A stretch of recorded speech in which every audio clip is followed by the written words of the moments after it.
Welcome to the first of two videos on merchandising. This video demonstrates how to record transactions from the buyer's perspective. Let's begin.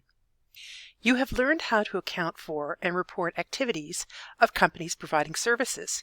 This video will introduce you to how we account for and report activities for merchandising companies. It will introduce you to new accounts and demonstrate how transactions from the buyer's perspective are recorded. A merchandising company's activities are different from those of a service company.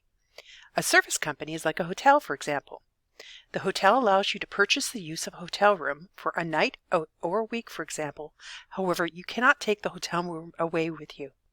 A service company is not tangible. You cannot touch it. A merchandiser earns profit by buying and selling merchandise. Merchandise consists of products that a company acquires for the purpose of reselling them to customers. Merchandisers are often identified as either wholesalers or retailers. A wholesaler is a company that buys products from manufacturers or other wholesalers and sells them to retailers or other wholesalers. Wholesalers include General Mills. They make cereals, for example. A retailer is an intermediary that buys products from manufacturers or wholesalers and sells them to consumers. An example is Indigo, or formerly known as Chapters. So if we look at this slide, McGraw-Hill, a book publisher, sells a book to Indigo. Indigo is the buyer. Indigo will record the cost of the purchase of their book in their inventory account. Then Indigo, who is now the seller, will sell this very same book to a customer who is now the buyer. The cost of the sale of the book moves from the inventory account to an account called cost of goods sold, or in other words, the cost of the book that they sold. There are two new accounts created by the transaction from the previous slide. The first one is the cost of goods sold expense account. When inventory is sold to a customer, the cost of this inventory moves to an account called cost of goods sold, which is an expense account. This account is found on the income statement. The second new account is merchandise inventory, and this refers to products a company owns for the purpose of selling to customers. All inventory purchased for resale is recorded as a current asset on the balance sheet. As you can see, the income statements look different for a service company versus one that is for a merchandising company. This is because we need to account for the new account cost of goods sold. So if, for example, we sold a book for $50, this is our sales amount, we must record what that book cost us to buy it in the first place, and let's say that was $10. When we subtract our cost of goods sold from sales, we get a gross profit of $40. We then take away our operating expenses, and in this case, we have a profit of $25. When you are the buyer and need to record transactions relating to your purchase, you will only use up to 3 accounts, and they are merchandise inventory, cash, and accounts payable. So let's look at a merchandise purchase. On January 10th, we, the No Frills grocery store, purchased 10,000 boxes of Cheerios from National Grocers, a wholesaler, for $2.50 per box, on terms 210, net 30, FOB destination.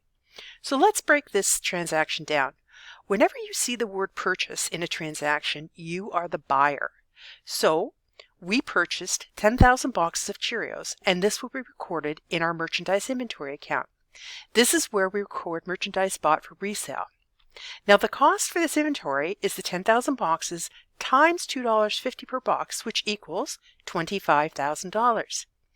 In this example, we are doing a very simple transaction. It should be noted that there are other costs which can be added to inventory, which include all costs incurred to acquire the goods and bring them to the purchaser's place of business, and any costs incurred to get them ready for sale for the final customer. The next question we ask ourselves is, how was this purchase paid for?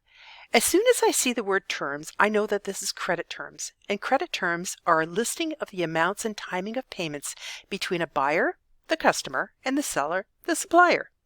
In this example, No Frills was given credit terms by National Grocers of $2.10, net 30, FOB destination. The $2.10 means if the bill is paid within 10 days of the receipt of the inventory, the buyer can take a 2% discount when paying the bill.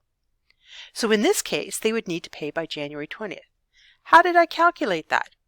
To do this, you take the date January 10th, the day that we received the inventory, and add the 10 days from the terms to figure out the due date of the bill.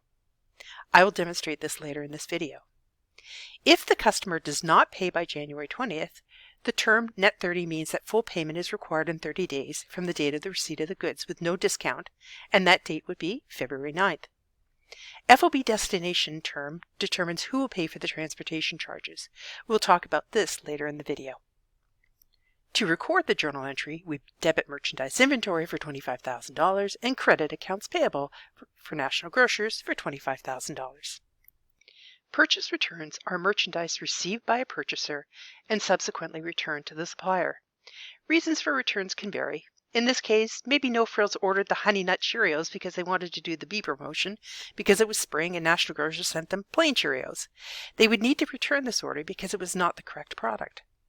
A purchase allowance is a reduction in the cost of the defective merchandise received by a purchaser from a supplier. Purchasers will often keep defective merchandise that is still saleable if the supplier grants an acceptable reduction in price. Another reason for an allowance is due to an error. National Grocers may have charged No Frills $3.50 per box instead of $2.50 per box. In this case, No Frills will ask National Grocers for a reduction of their invoice because the agreed upon price was $2.50. So how does No Frills communicate this to National Grocers? This is often through written communication initiated by the purchaser to inform the supplier of a debit made to the supplier's account. Remember, we want to reduce the accounts payable to National Grocers, and to do this, we want to debit this account. We would also include the reason for a return or allowance. This communication is called a debit memo. Let's take a look at this scenario. When the goods were being delivered, the forklift driver from National Grocers accidentally ran over and crushed 200 boxes of Cheerios. No Frills will not pay for the damaged merchandise, and as such, fills out a debit memorandum. Since the merchandise is crushed and we cannot return it, we fill out a debit memorandum to receive an allowance for these goods. We multiply 200 boxes times the cost of $2.50 per box and debit accounts payable for National Grocers in the amount of $500 and credit merchandise inventory for $500. So let's move on to paying for the merchandise. In this slide, we're going to pay for merchandise with a discount. There are 4 steps that you need to follow to complete the journal entry. Step 1 is to calculate the balance in the accounts payable account. What is the amount that we owe National Grocers? We initially purchased $25,000 worth of Cheerios. However, we asked for a price reduction because the product was crushed and unsaleable. So the balance owing to National Grocers is $25,000 minus $500, which equals $24,500. Step 2 is to check the discount time period. Remember from our first slide, No Frills received the goods or the inventory on January 10th, so they have 10 days to pay to take the 2% discount. To calculate the date that they need to pay by, we take the date that they received the inventory, January 10th, and add the 10 days from the terms. So they will need to pay this account by January 20th. Step 3. No Frills intends to take advantage of the discount and will pay the bill on January 20th. So the next step is to calculate the discount. We multiply the $24,500, the amount that we owe, by the discount of 2%, and we get $490. And step 4 is to record the journal entry. We will debit $24,500 to the accounts payable for National Grocers. The discount is credited to the merchandise inventory account in the amount of $490, and cash is credited $24,010, which is the amount owing $25,000 minus the discount of $490, which equals $24,010. Most companies take advantage of the discount as this actually makes their purchase cheaper. Instead of paying $24,500 for 9,800 boxes of Cheerios, they paid $24,010. This means the company will make more on each box of Cheerios that they sell. When paying for merchandise past the discount date, No Frills will need to pay for the full amount of the bill with no discount. You will still need to check the balance of the account, which was from step 1 from the previous slide, to ensure that you are paying the correct amount.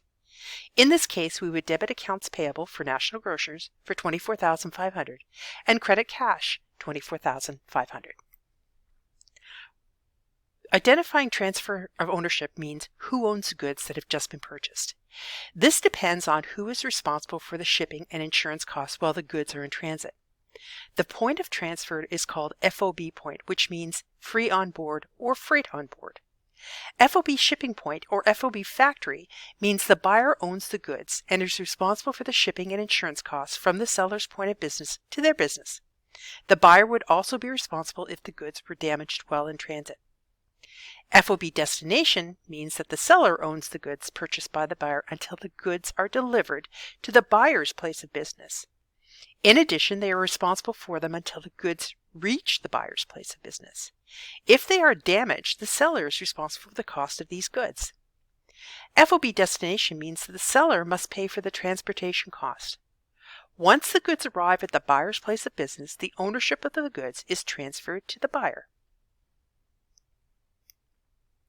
When you, as the buyer, purchase merchandise inventory and the terms include the phrase FOB shipping point or FOB factory, you, as the buyer, will need to pay for the transportation charges.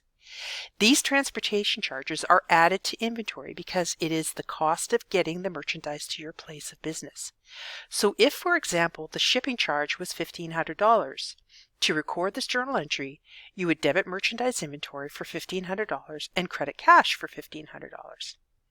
If you were the seller and sold the merchandise to the buyer, and the terms included the phrase FOB destination, you as the seller are responsible for the shipping charges.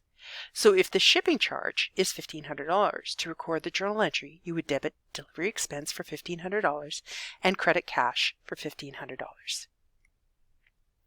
In conclusion, this video reviewed the difference between a merchandising company and a service company, introduced new accounts used on the income statement and the balance sheet, demonstrated how to record merchandising transactions from the buyer's perspective, and how to record transportation costs.